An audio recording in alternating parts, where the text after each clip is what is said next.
4-5 minute रह गए रोजे के साथ, सुनिए आप। अब आखिरी चीज सुने जरा। अब नौजवानों आपके लिए आखिरी चीज जो आपने एक और बात सुनी, मैं आखिरी बात, और मैं सारे नौजवानों को आप बता रहा हूं, ये कभी मेरी बात ना भूलना। माशरे में जो इज्जत है, इज्जत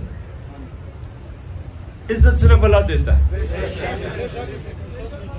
कोई जितना मर्जी तुम पैसा कमा लो, जितना मर्जी दौलत कमा लो, लेकिन जरदारी और नवाज शरीफ को इज्जत नहीं मिल सकती, क्योंकि ऊपर वाला इज्जत देता है। पैसे से नहीं खरीद सकते इज्जत, और जब वो किसी को जलील करता है उसके अमाल पे करता है। पैसा नहीं बचा सकता आपको जिल्लत से।